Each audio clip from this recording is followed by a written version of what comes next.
people actually need? Well, we all have been receiving valuable inputs for the past weeks and even today. So we have piled up a huge array. You know, Paul, without a doubt, but I want to ask everybody how to attract President's attention.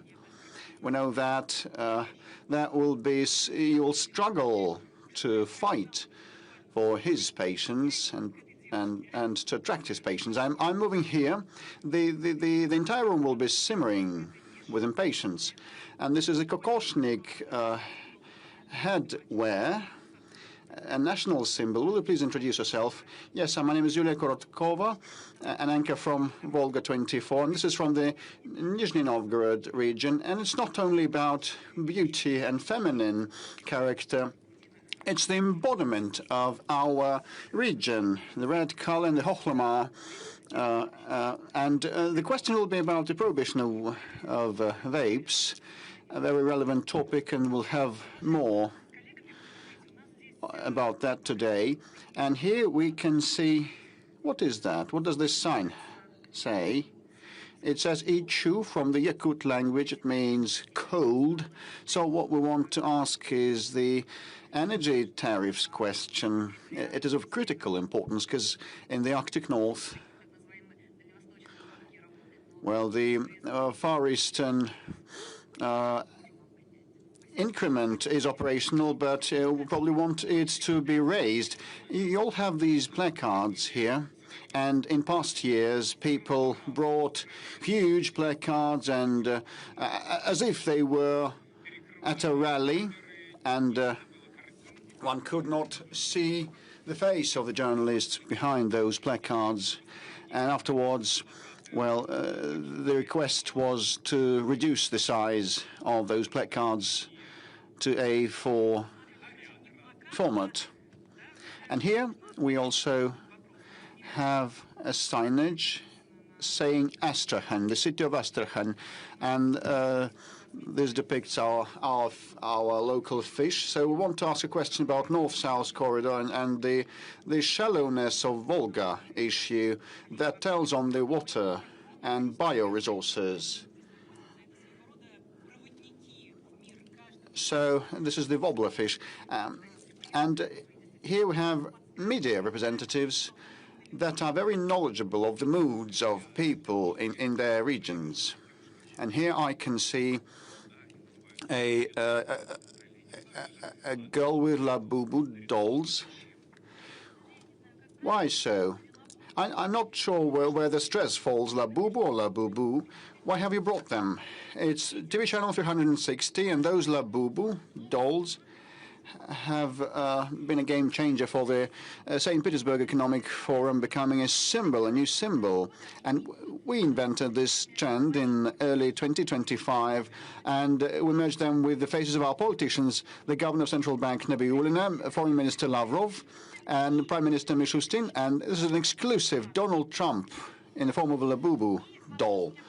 And my question is about international affairs. I just want to attract Mr. President's or Mr. Peskov's attention. And Mr. Peskov has a Labubu doll with his face on it. And there was a question about import substitution also. Let's give the floor to the Amur region. What are you going to ask President Putin? Hello, I'm from the city of Blagoveshchensk, Kirina Batin, Amur regional TV channel. We are here to invite President Putin to attend a unique international event organized just right on the ice of the borderline river of Amur. Blagoveshchensk is the only administrative capital situated on the border, and this is an invitation, yes, and we have submitted the symbols, the panda and the brown bear, as symbols of our region, and it's about the visa-free travel and transfer for the adjacent regions of Blagoveshchensk and the Chinese bordering region. So we invite the President to feel this sensation of being on the borderline between Russia and China. And I cannot skip this person, Yevgeny Podobny, the hero of Russia, the only media representative decorated with the Hero of Russia star. A round of applause. You always have a lot of questions. Do you have any today? Yes, of course. I do, Pavel. May I not disclose the entire thing, but I'll just say that my question is of relevance for hundreds of thousands of people across the country and in the frontline regions also. So I really want to raise this matter. So please raise your hand and do your best. So it has been a virtual tour. We have briefed everybody about our regional journalists and about our veterans. And the floor goes to Anton Korifeev. I'm showing you live for our channel. So the double live program, I'd say. So which time is that you are attending? The outcomes of the year, of the big press conference. You know, I've been remembering back in 2001, the first grand press conference for regional and international media was held, and this was a novel thing back then. So probably since 2001, it's been 22 times, quite a lot. Yes, I'm a record setter, and people want to have a pic with me. I'm a celebrity. Alexander Gamov from the Komsomolskaya Pravda newspaper. Alexander is waving to us. He's closer to you, Pavel. And we're impatient every time because there are new things every time and each time. So I've taken the center stage, and I'll be able to see President directly from the first row. It's a long-awaited event, and minutes are remaining before the President appears. And it is a live program, and we have already started, and the entire country is following us. The interest is huge up and down the country. Tens of millions of people are streaming us live, and we have received lots of serious questions. And other types of questions too. For example, when the banknote with the Oreshnik missile on it will appear, is it easier for President to talk to allies or foes, or to himself? And who is better, Messi or Ronaldo? There's a question from Children's Editorial. And would you like your knowledge to be transferred to the digital format to be used by the AI? Also a question for President. And without a doubt, ladies and gentlemen, your questions will be the best. And here we have a young man with a placard saying, "I want to get married." And over there, colleagues have prompted me, how can President help you in getting married? And why are you so far from one another, you and that girl who wants to also to get married? You should sit next to one another. You should sit next to one another. Tell a few words about yourselves. The demography is a very important topic. Yes, this is what I just want to ask about. Demography. And I actually have a girlfriend, and we got acquainted at school, and we've been together for 8 years. And I come from Yekaterinburg, from Paul's homeland, and I work for the 4th TV channel. And I hope this plate will help me. I was quick in getting married, you know. Dear friends, it's our pleasure to see you. Just in a few short minutes, President is coming, and we will start the outcomes of the year with Vladimir Putin. It is a combined hybrid format, combining the annual grand press conference and the call-in. Is a novel format for the entire world. In 2 years, we've been able to collect around 3 million questions and requests from our people, and we will alternate questions from our people and from mass media. Please raise your hands, as always. Be as succinct as possible when you ask your questions. the shorter your question is, the more colleagues will be able to have the floor. As always, the content of the phone-in, the press conference, is scrutinized, and afterwards a set of instructions by President of Russia is compiled. This is going to happen this time too, and the People's Front will work hard in the course of the year so that each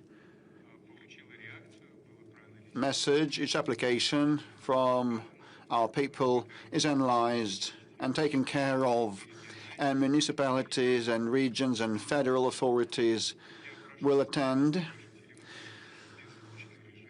and handle that. So please convert your phones into the silent mode. Very soon, the head of state is coming. It's going to start shortly.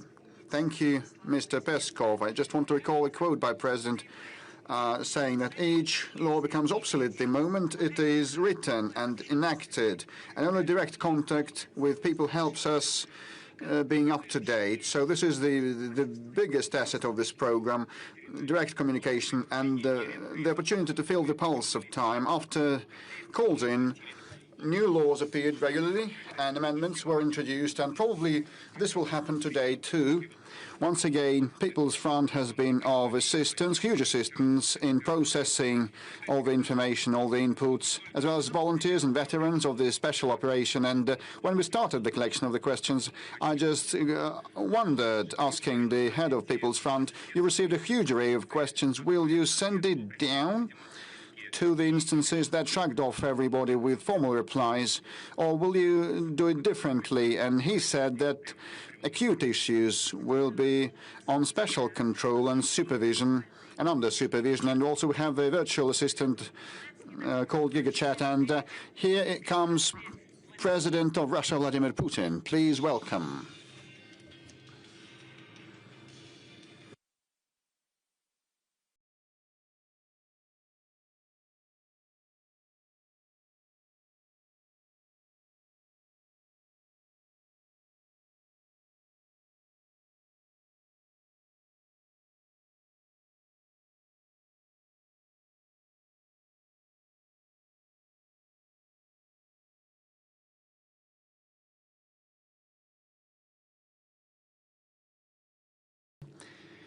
Please be seated.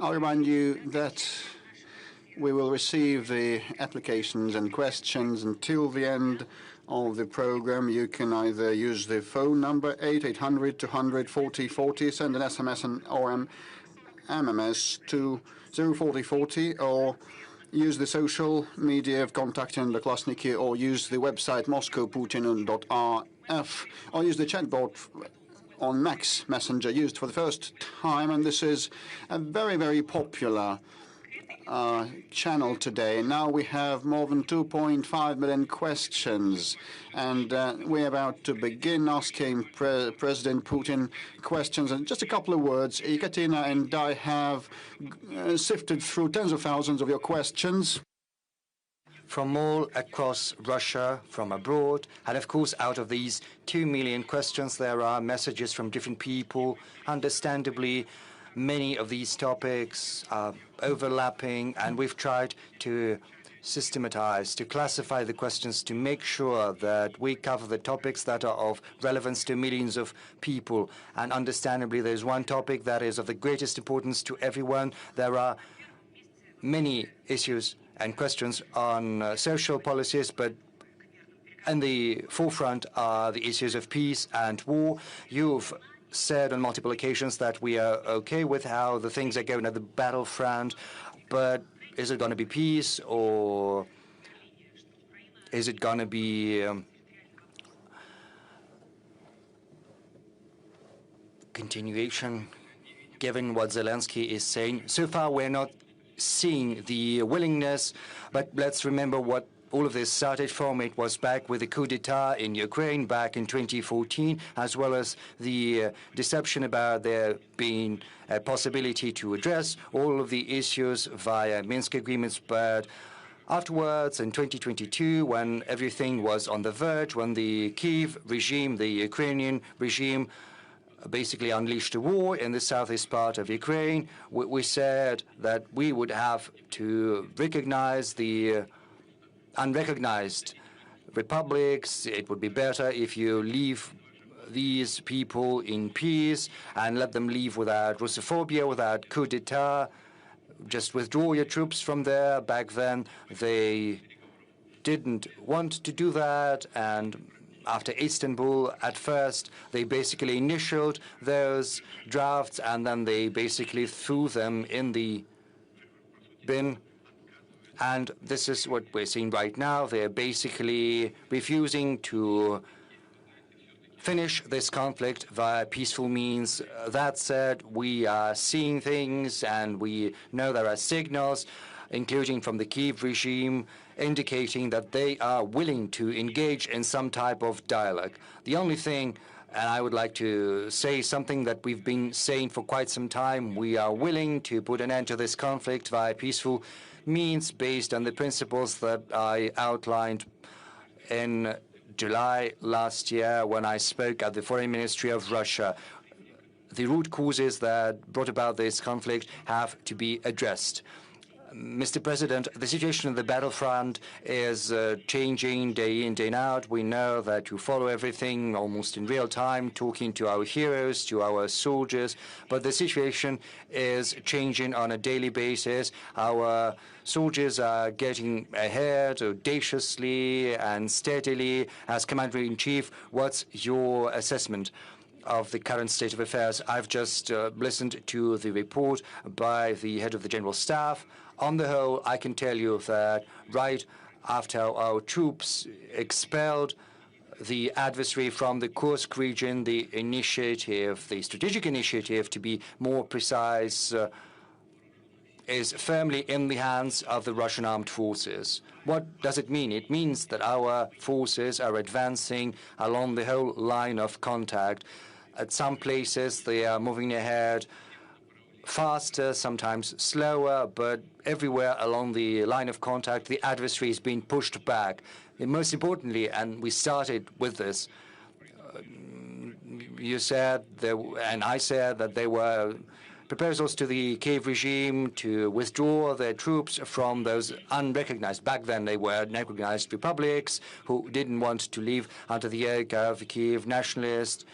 By then, the Kiev regime had been building fortified positions in the agglomeration of Slavyansk and Kramatorsk, Konstantinovka. This was the most fortified region. So let's start with what is currently unfolding over there. Just recently, the head of the General Staff, the head of the group of forces, as well as the local commanders, the head of the brigade that I received at my office, reported me on having taken Seversk, which is an important settlement, and from there it's possible to move closer to one of the most fortified regions, to part of this agglomeration, which is Slavyansk. A little to the south from there, our armed forces active in the South Liman direction. The troops are in the city already. The battle is raging, and very soon it'll be taken. A huge percentages under our control, but the advancement is going to continue. I said that Konstantinovka is part of this agglomeration, and the battle is already there. More than 50% of Konstantinovka is under Russian control. I have no doubt whatsoever that this settlement is going to be taken as well. There was an important development, namely the taking of Krasnoarmeysk.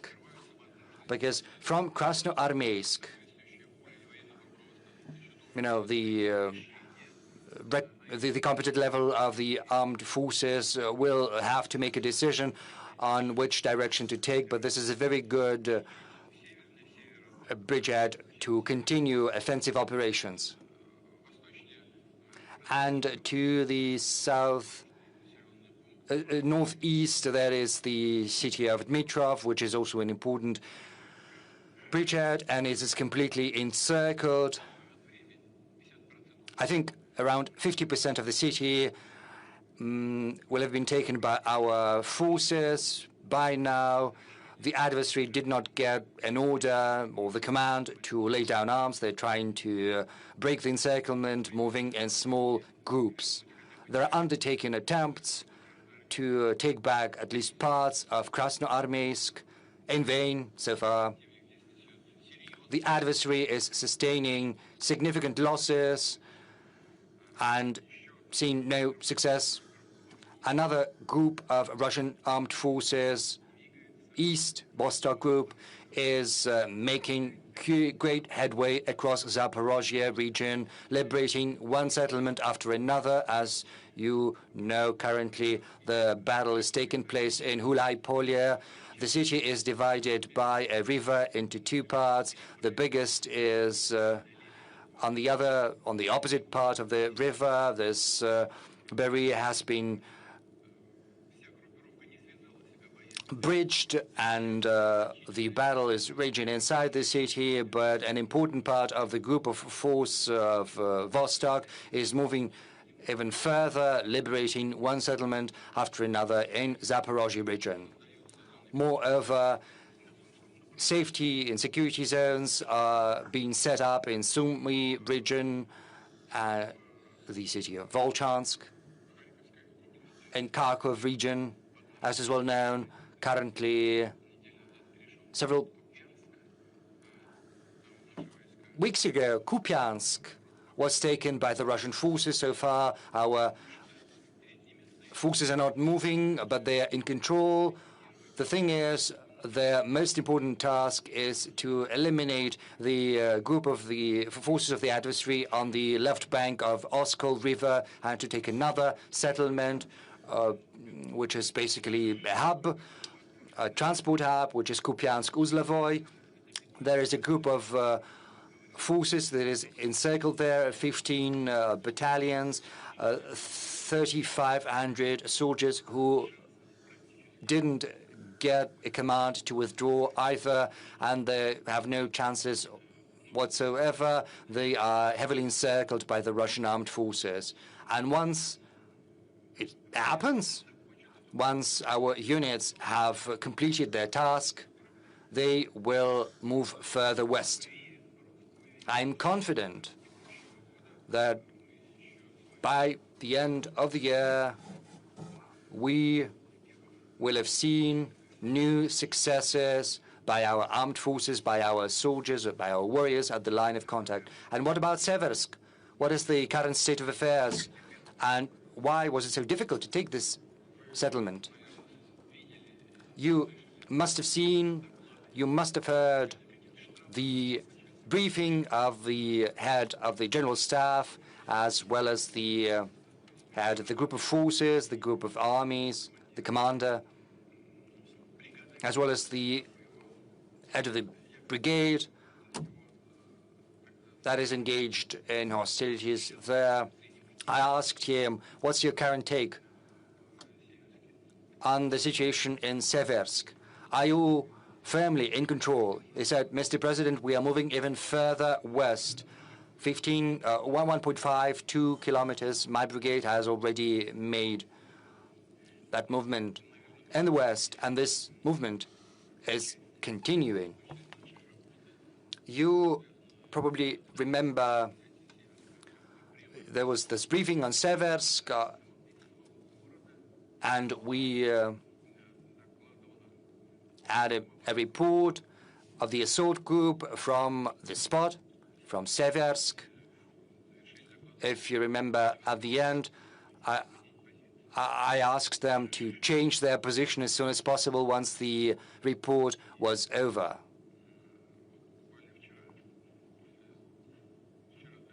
And I think it was yesterday, because time is flying by.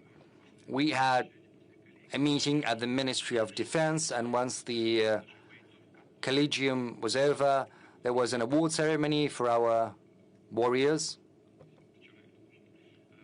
Was it yesterday or the day before yesterday, you know? Yeah, there was an award ceremony for those who participated in the liberation of Seversk, and once that was over, I went back to the Kremlin, to my office, and I asked the head of the assault group to come by, see me, because I wanted to talk to him about the current agenda. I do that from time to time when an opportunity presents itself. And we also had a meeting on the preparations for today's event, and he came straight to the room of the Security Council, and I asked him to say a couple of words so that every colleague can hear what's the current state of affairs in Seversk, how it happened, and he started recounting, you know, just a couple of words, very briefly.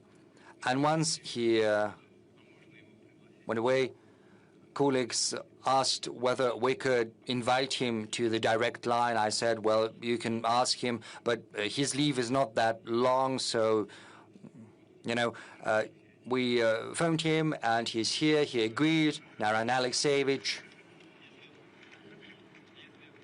There he is. Naran, is that correct? Yes, please, be seated. Take your seat, yeah. Am I correct? Is this how this happened? Yes. If you've got any questions about what is happening in Seversk and how the liberation took place, you can ask him directly. I think it's going to be better. Let's give a round of applause to a hero of Russia. Let's welcome him. Naran Alexeyevich, we saw you during that TV bridge, but we don't know you personally. Can you tell us a little bit about yourself? Where are you from? How long have you been participating in the special military operation? Where did you start? I'm from Kalmykia. I started from Solidar. First, I was just an assault soldier, and now I'm head of the assault unit. Well, he started just as a driver, and right now he's the head of an assault unit, and more than 80 people are under his command. And he's also a hero of the Russian Federation. Don't be modest. Naran Alexeyevich, colleagues, journalists, must have seen this this meeting between President and yourself and the colleagues.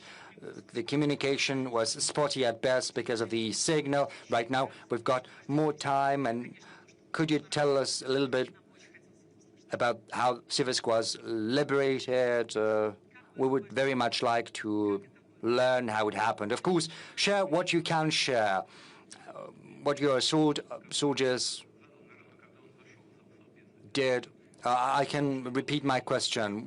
I said when he came to the room of the Security Council, what was the most difficult? Well, the most difficult thing was to get to Seversk in secret, because, you know, these were open fields. There were no natural shelters. That's why a decision had been made to move in small groups, clandestinely, and we managed to perform this task. We managed to accumulate forces right under the nose of the adversary, and once the accumulation happened, we waited for the command to start assault. There were many civilians that were staying in Seversk. What was the attitude of the armed forces of Ukraine to civilians? For quite some time, the civilians had been living, how shall I put it? Well, yes, they've been living in fear under the pressure of the adversary, and once we managed to liberate our zone, that was our responsibility. We started to talk to the civilians, and they told us that the Ukrainian armed forces had been behaving just like nationalists, shooting those who didn't want to evacuate with them. So civilians didn't have any arms, and they were shot out because they were willing to stay in the city just for this simple fact. And once our armed forces arrived there, how were you welcomed? When we came, people were in a very difficult state, both physically and morally, and when they saw us, they were very happy. They had been listening in secret to Russian radio, waiting for us to arrive, and they were very happy. Naran Alexeyevich, you said that when the armed forces of Ukraine were withdrawing, they were shooting the civilians. And back then you said that they were shooting down young people, yes, especially young people under 30, under 40. They were simply taken away without judge and summarily shot down, without exception. What's your current take on what's happening in this part of the front line? On the whole, it's stable. As I reported to Mr. President, we moved even further beyond Seversk. Naran Alexeyevich, when we look at you, when we listen to you, we want to repeat once again that our warriors are true warriors, true men. And what's the morale of your guys, of your soldiers, those who are under your command? We are working conscientiously and steadily, pursuing the tasks set before us by the Commander-in-Chief, and the goals of the Special Military Operations will be accomplished. Naran Alexeyevich, how many people are there under your command, and what are the losses that you've sustained? In my assault group, I've got 157 people, and when Seversk was being liberated, 24 groups had been employed to the total number of 84 people. There were minimum losses because we were moving in small groups. 4 men were lost out of 84. Out of 84. Those 84 had been participating in the assault itself. Let's thank the hero of Russia once again.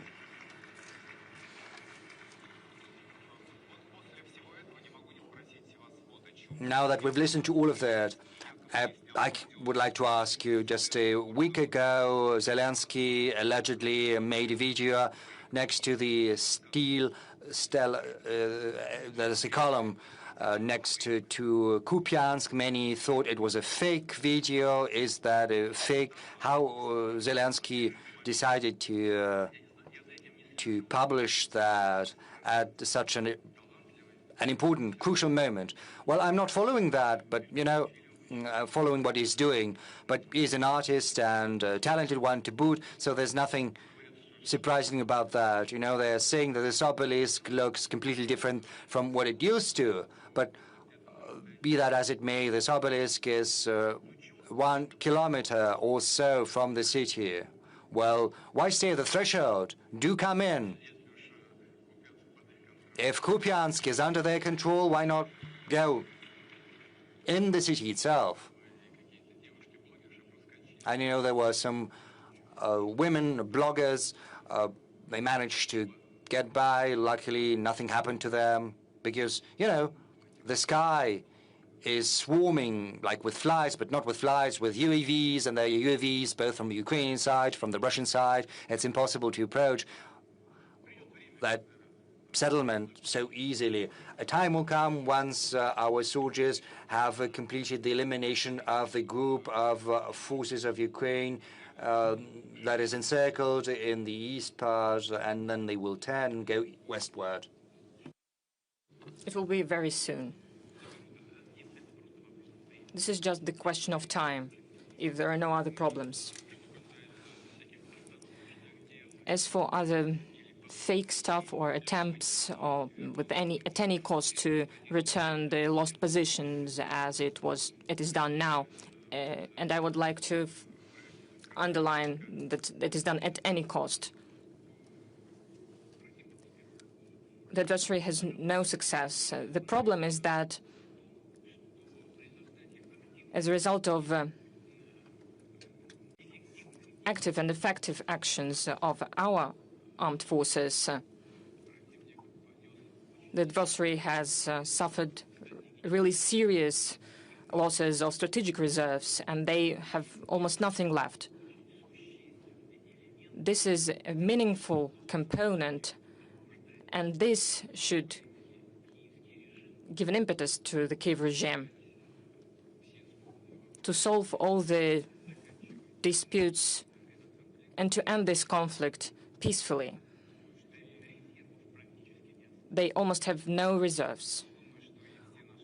I think that everyone who's watching us and everyone here in the whole war is a grave burden for the economy. Well, as you said, the European baby pigs continue doing everything to destroy Russian economy. Well, in such harsh conditions, can we even think about further economic growth? Somewhere we keep growing in some sectors, but somewhere there is no economic growth. What are these sectors? Well, as usually, I have brought a table with me. It's like that. These are open data. What happened in our economy throughout the previous year? The GDP growth was 1%. But if we take 3 previous years, this is also a correct indicator. The common growth was 9.7%. At the same time, the EU growth was 3.1%. As for the 1% growth this year, these were conscious actions of the government and the central bank and the whole government of our country regarding the targeting inflation. We need to point out that in general, we managed to solve this task. We had a goal to decrease the inflation up to 6%, but by the end of the year, it will be less than 6%, 5.7, 5.8%. But the decrease of the economic growth rate, this is the cost of preserving the quality of the economy, of the macroeconomic indicators. Let's go forward. The industrial production increased by 1%. Manufacturing industry increased 3.1%. As for the agricultural produce, it increased 3.3%. An important question is housing construction. Millions of square kilometers were constructed. Last year it was 107.8. This year the indicator is lower, but it is also good. 103, 105 square kilometers. Million of square meters. We manage to preserve a very good indicator of real salaries. They're not as high as last year, but still, I think the indicator is very good. The real salaries, without inflation, is going to be 4.5%. Unfortunately, we must be honest, throughout this period of time, the growth of labor productivity is going to be very modest, 1.1%. And we need to change that, of course, in order to increase labor productivity. As for unemployment level, last year I said it was record low historically. It was 2.5%. This year it is even lower, 2.2%. In general, these are very good indicators. International reserves of the central bank are growing.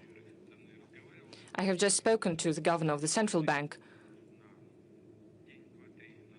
like just several days ago, $741.5 billion US. As for the budget deficit, budget of the federal budget, 2.6%. Next year, we think that it's going to be 1.6%. As for the 3 years period, it should be around 1.5%. This is a very good indicator regarding our state debt. It's one of the lowest among the developed companies. We have made some we have spoken with our colleagues, it is 7.7%. And in the next 3 years, it will not be more than 20%. Well, these are the indicators. What is more important, the principal thing is that we have to thank the government for the hard work they have implemented. They managed to balance the budget. The quality of this balancing is of the level of 2021.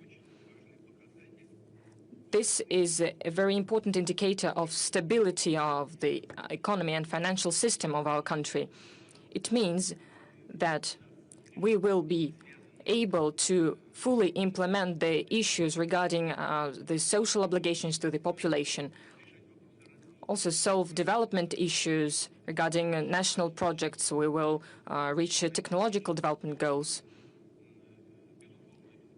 as well as, without any doubt, we will ensure the necessities of the armed forces.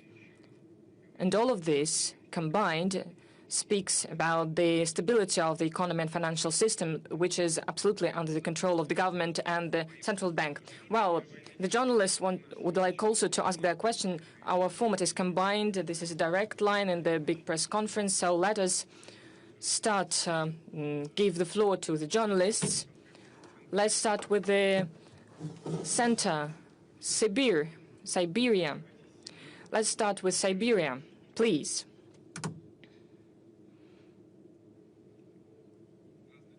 Hello, Mr. Putin. Novosibirsk, Ivan Dvaynichnikov, Gorodskaya Volna Radio. Everyone knows that Novosibirsk is famous. And it's a famous city, and in the recent years, with your support, Siberian Circle photon source was started to be constructed. This is a unique plant, a unique facility, not only for our country, but for the whole world. It will allow us to implement new investigations. Despite sanctions, despite harsh economic conditions, we managed to create fully Russian production. We need to launch it. We are going to launch it next year. The question is it really possible, and what we need to do for the young scientists to work there? Next year we're going to launch it, and we are waiting for you at the opening ceremony. Thank you for reminding about this. This is a good news, which is very good for everyone participating in the process. This topic appeared during the Council on Science at the auspices of the President of Russia, which was in 2018. The colleagues from the Siberian Institute of Science, the Institute of Nuclear Physics, spoke about the necessity of creating such accelerator. Truly, we had some problems, slowdowns because of sanctions, but we managed to complete this work. This is great, and I would like to thank everyone who had to do anything with this project, and I would like to congratulate you on that. This is truly a success. Well, the same thing goes for the Kurchatov Institute here in Moscow, but this is the second stage facility. A lot has to be changed. We are planning to do that. At the same time, we're going to create the same facility in Vladivostok and in other cities as well. We are going to work on that. As for your facility, SKIF, this is a great success, because it gives an opportunity not only to have investigation of a fundamental nature, but also of an applied nature. This is truly important, because this will give an opportunity to work in the sphere of pharmaceuticals and new materials, and so on and so forth. But how to keep young experts? We have a whole system that is functioning, but the main thing is that we need to create social laboratories, because true scientists are truly talented ones and dedicated ones. And they also, but social aspects are also very important. The salaries, the conditions for living there, and all of this is what we're going to work on. In the future, this is one of our goals. We have a grant system for this and mega grants. We know the scientists that are called mega granters.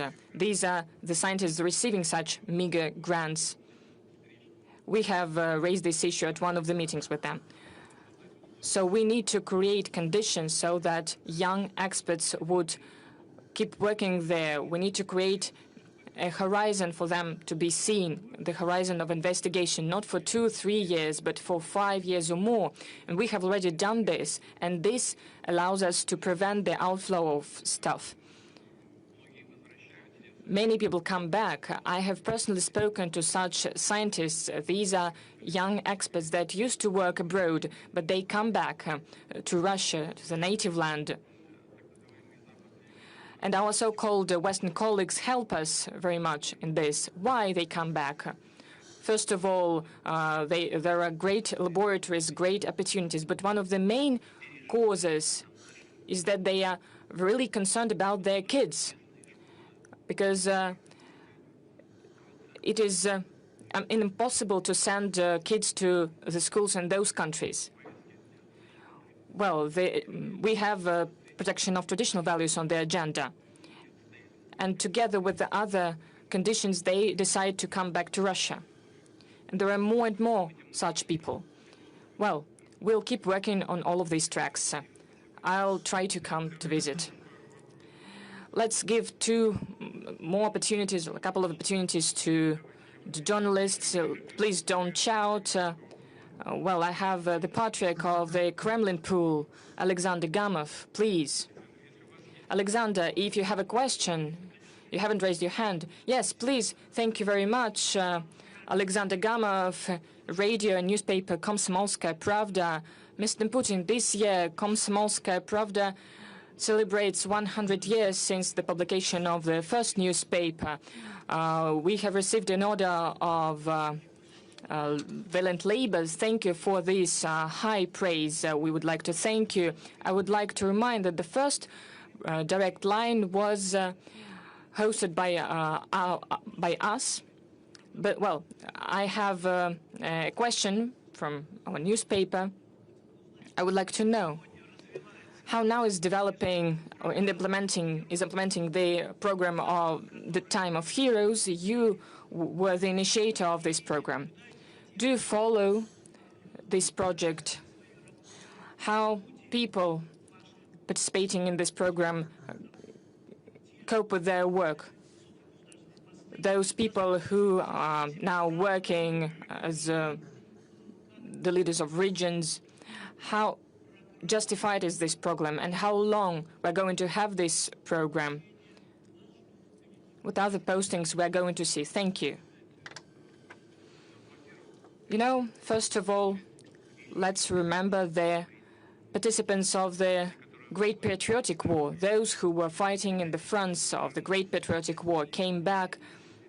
They reached great results in culture, in science and education. When I went to university, I had teachers who were participating in the Great Patriotic War. We respected them greatly. There was those who were gravely injured. I had a teacher who didn't have a leg and he had a prosthesis, but he was an excellent expert in his sphere. We all remember him with gratitude. And we remember the knowledge that he gave us. Let's remember Mr. Nikulin. And there are so many scientists who excelled in their spheres and truly gave effect, truly were important for the development of our country. And the participants of the special military operation. Let's take Narina Alexeyevich. I couldn't recognize him really because the hall is very big But he was given a mic, and there is a camera, people knowing what they're doing. But when he entered the Security Council in Kremlin, he spoke there, and everyone was looking at him very carefully. There is great potential that the guys from the Special Military Operation have. But this is one thing to fight, and there is other thing to be a leader of a team or be a head of a big company or a region or a ministry. You need a talent for that. Of course, there are hundreds of thousands of soldiers in the Special Military Operations Zone. Not everyone wants to have such a career, civil career, but those who want and those who have potential, who have education, experience, are ready to receive it. It means that the government must do everything to give such opportunities to these people that are truly ready to fight for the interests of their own country. I've already explained how this idea appeared. I met young people, students. I looked at them. I looked at how they were communicating their ideas. What were their goals? What are the promising goals for the country, by their opinion? So when I listened to them, I had this idea. It's important to give opportunity to such people, such young people, to stimulate them. Of course, we need to prepare them, to train them, without any doubt. That is why we started this program. I thank the heads of the regions of the Russian Federation for promoting this program regionally. And it is truly functioning, and I'm truly glad for the people who participated in the first stage and the second stage. Some of them have become governors, vice ministers. They work in our biggest companies. Several people work in the presidential administration, and they are truly successful. Of course, there are some difficulties. Some of them may try to work in some other sphere, but the program itself is functioning successfully. Mr. Putin, colleagues, there is a very important piece of news from Brussels. There was the failure. It was a real failure to take the assets. They cannot steal them, but they're trying. But still, they cannot do this. Well, stealing is not really correct definition for that. Stealing, this is when someone is doing it secretly, and they are doing it openly. This is a robbery. This is a robbery. Why they fail to do this? Why they fail to implement this robbery? Because the consequences can be really harsh for the robbers. Why is that? It's really hard to do that, because they declare that they're not going to rob it, to take it. The idea is to make a credit using our assets. But you cannot just give out a loan. This will make consequences for the budget of a country, and it increases the budget debt of every country. If someone gives a loan, even secured by our foreign assets, it must be reflected in the budget of a country that does it.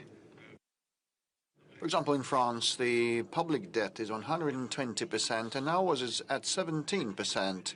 And our budget deficit is 2.6%. Next year is going to be 1.6%. In France, it is 6% per annum. So, and now they will assume additional liabilities, and it'll be quite hard to pass such a budget. And all these are the reasons for the difficulty of taking decisions related to the robbery of someone else's assets, but there will be graver consequences for those who might endeavor that. This will not be a blow to their image, but this will subvert all the confidence with the euro area.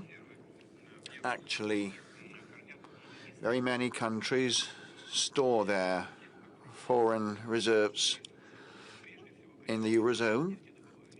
Many of those having spare money, like the oil-producing countries, If they have a look at what might be happening, they will have doubts, and they already have doubts and concerns. But what if this happens? You know, well begun, it can be further replicated, they might think.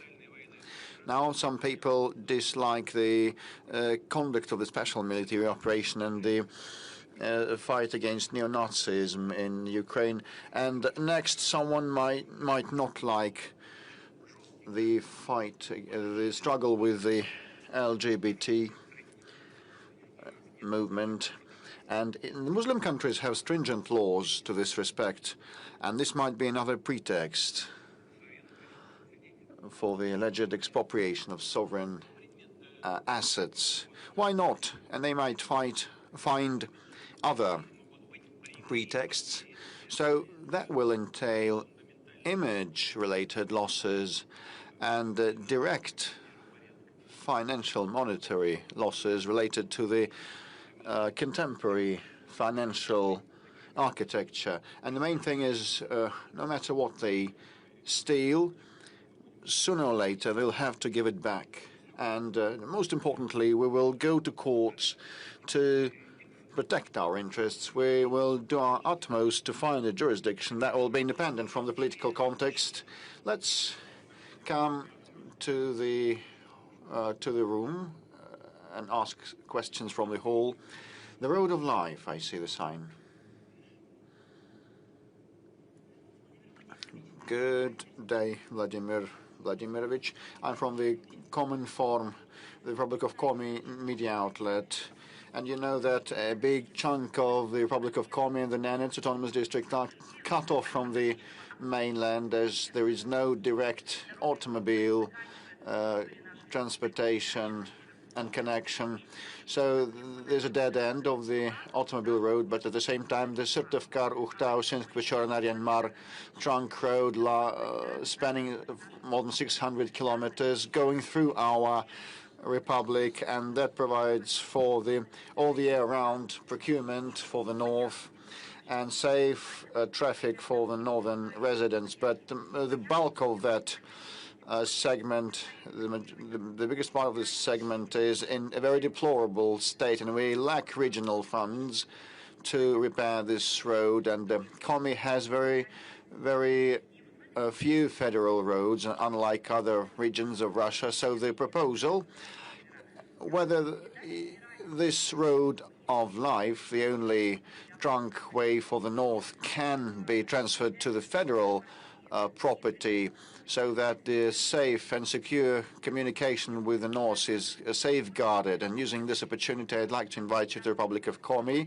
In the 2029, the city of Uhtau will mark 100th anniversary. Today, it's the biggest oil and gas center in the north of Russia.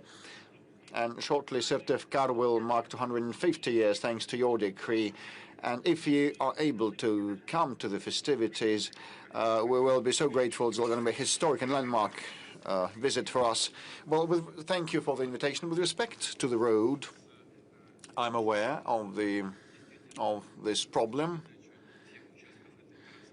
Indeed, transferring all the segments of that trunk road to the federal level, as there is a task of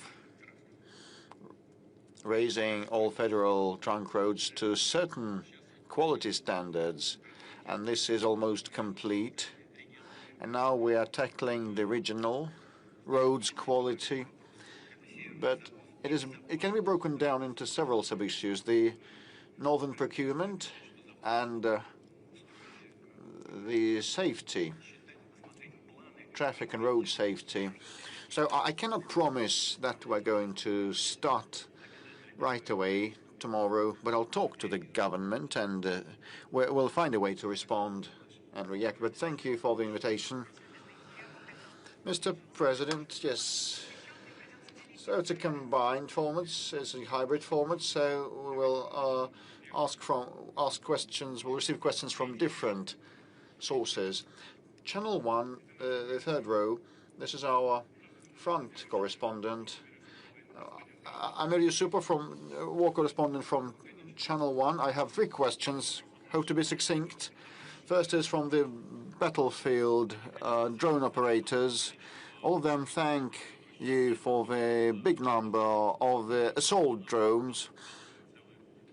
Some of them can stop columns like Prince Vandal of Nizhny Novgorod, but we actually lack hexacopters, the Baba Yaga type. They are used actively in droves by Ukrainians, and we need those too, this type too, because the sky is dominated by the drones, and it's even used to carry a bottle of water. So the guys are agog to receive those. And the second question is from the operators. And one of the guys in the trenches told me a baby will be born shortly in my family. Will you miss the front line? I asked him. Yes, I will.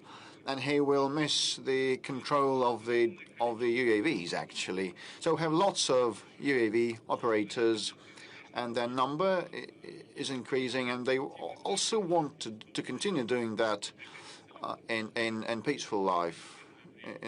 As being civilians. Will that come in handy? Will their experience and expertise come in handy? And the final question is from me. We work with a brigade of veterans who are knowledgeable for their underground operations, subterranean subway operations, Avdiivka and Dzержинsk and others. But this brigade, despite all the merits, is called like a voluntary group in many reports of the Defense Ministry. If I may, will you please assign this brigade the name of Guards Brigade, Brigade of Guards, the honorary name? Thank you. I'll start with your final point. The Brigade of Veterans deserves the highest assessments, and they are heroes. But it's not only about risking lives and going through a tube.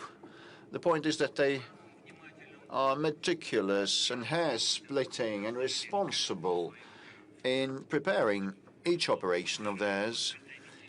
And a lot of preparations were done with all the driveways and procurement and exit points and enter points.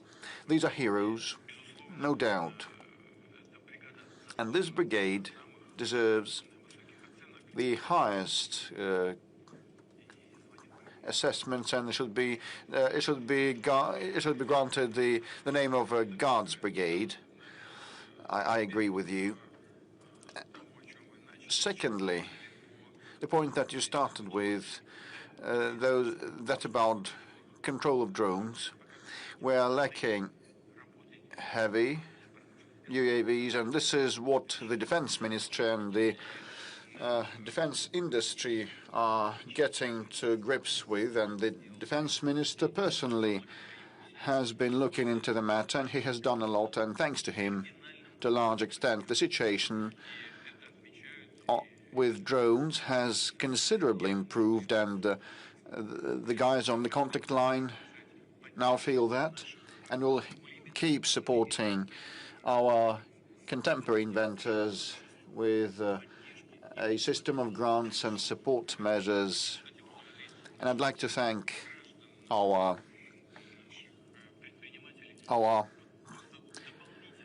caring people and entrepreneurs. They have collected 83 billion rubles of donations, and that was spent on different things, but to a large extent on drones. I must say directly and frankly, one shouldn't shy that. We have become leaders. We still lack those heavy drones like Baba Yaga type, but with respect to the number of drones, we are ahead of our adversary on all the segments of the front line. This is an obvious fact, a hard fact.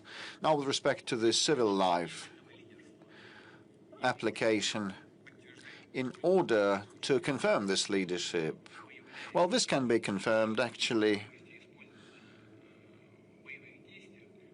only if those items used in fighting will be applied in civilian, in peaceful life, and it will also be used in.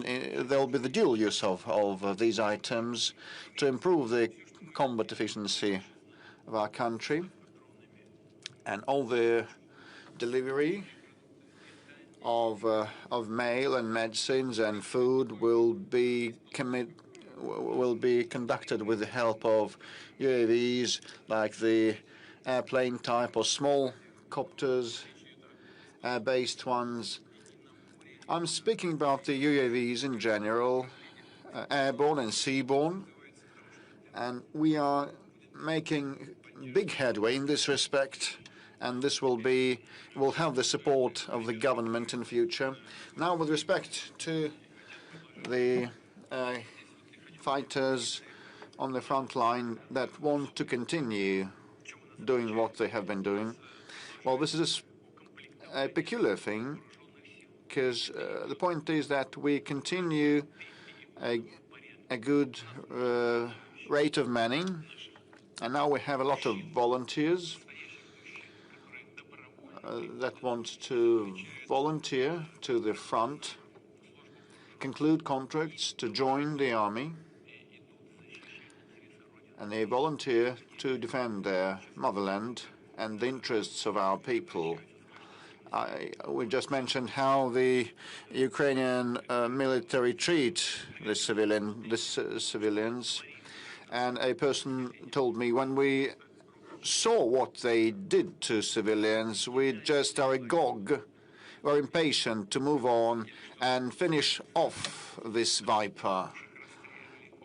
They execute old people, elderly, and they use helicopters to do that, to target civilians, actually.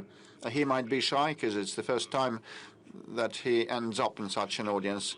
And more than 406 or 10,000 people have enrolled, concluding a contract.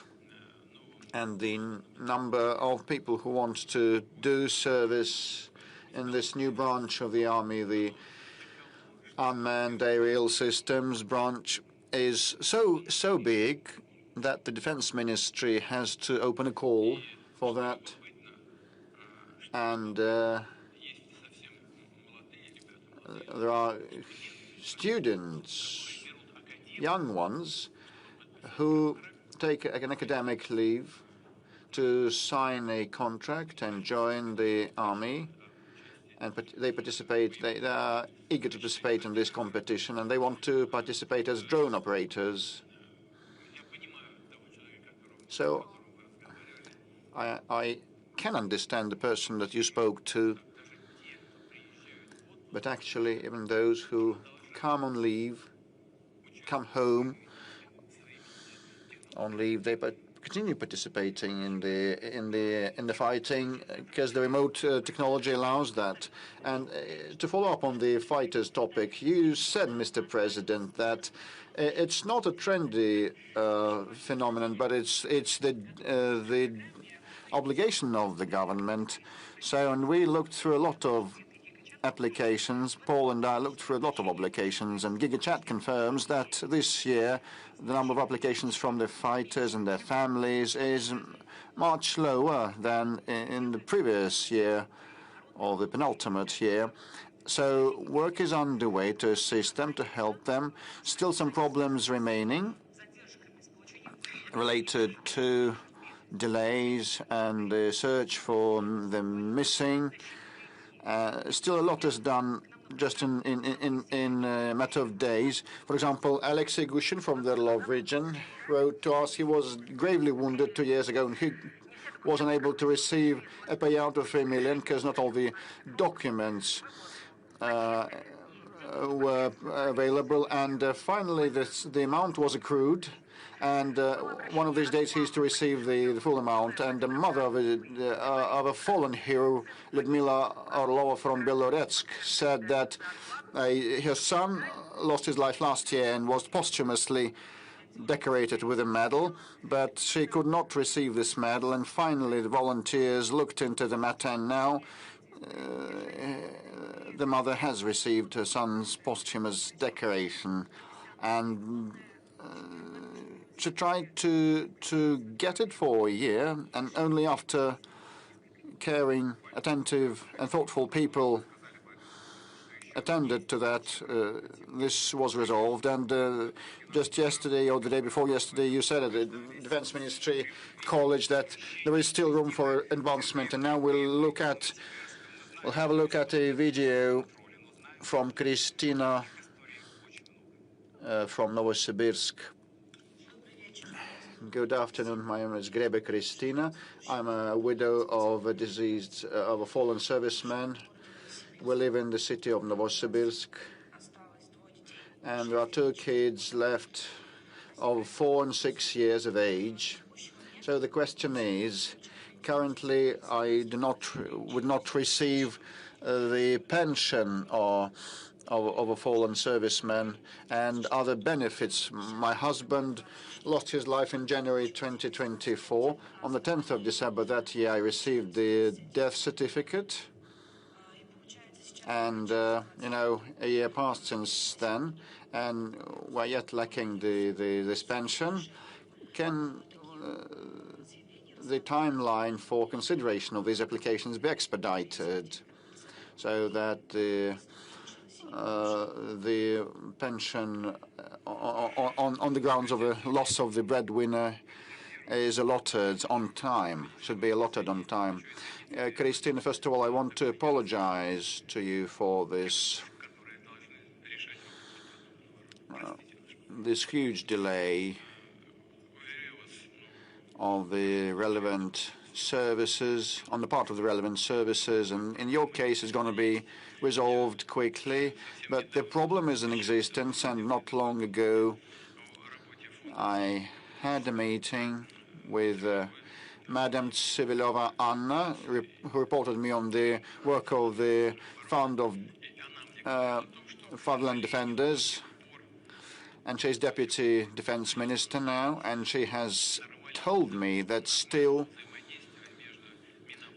the proper interaction between the Defense Ministry and the welfare unit of the government is not properly established, and there is a lot of red tape, and documents are lost while being transferred from one agency to another, and decisions are delayed and postponed, but we will work on that to expedite the thing.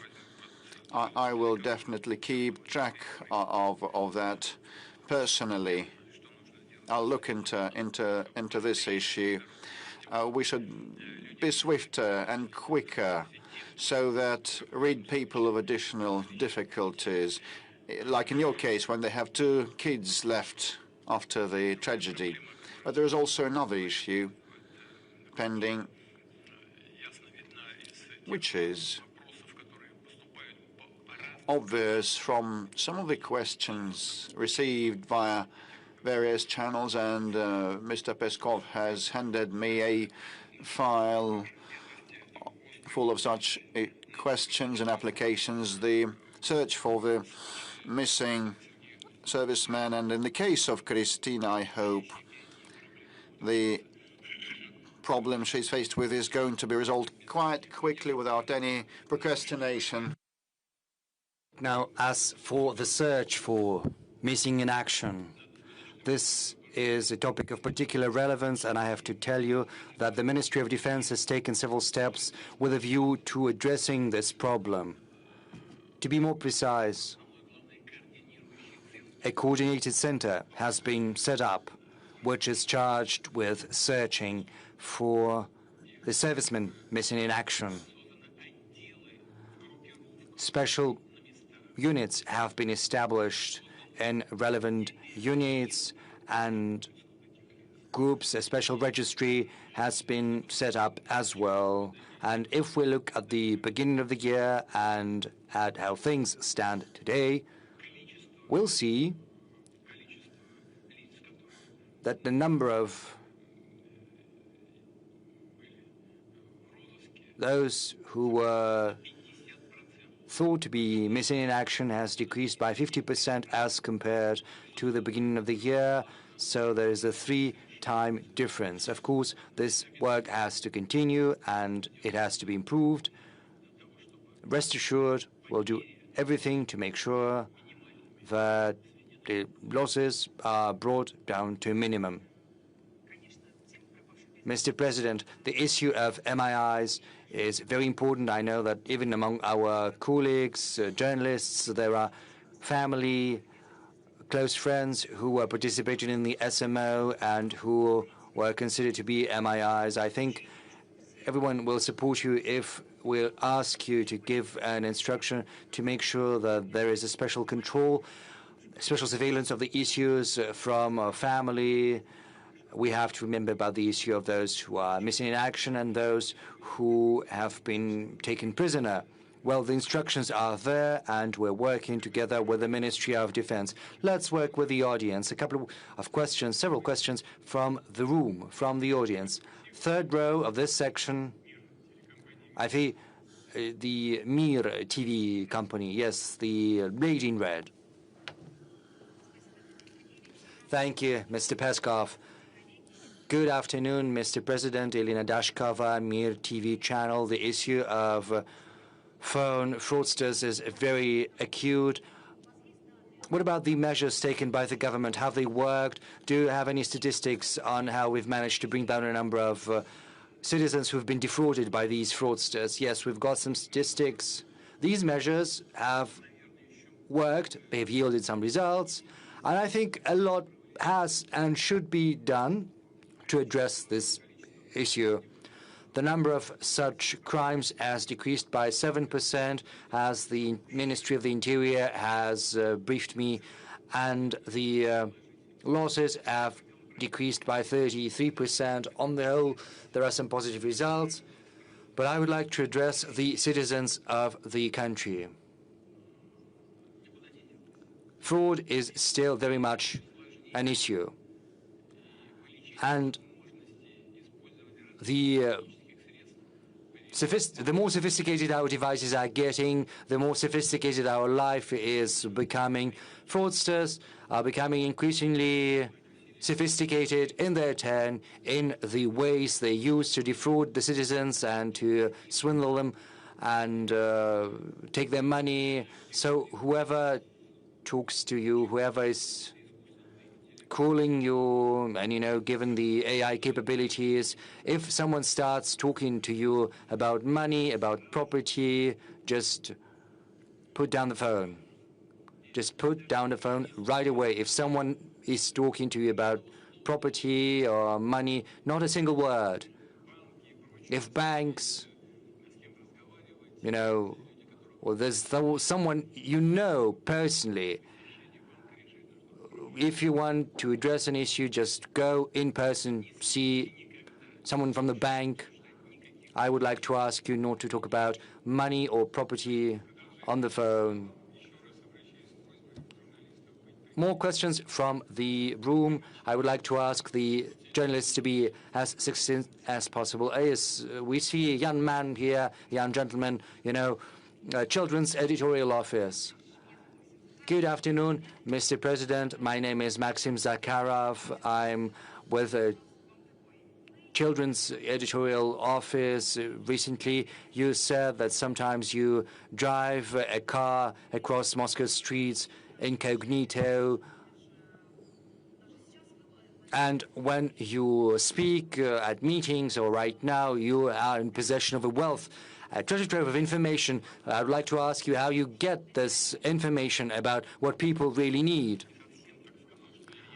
Well, I didn't say that exactly like that I drive incognito, that I drive myself. I'm just saying that sometimes I drive without the accompanying police cars and all that.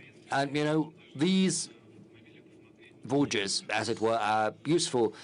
because from the car window, it's very interesting to look not just at the road I usually take to get from my residence to the Kremlin and vice versa. It's very interesting to look at different neighborhoods of Moscow.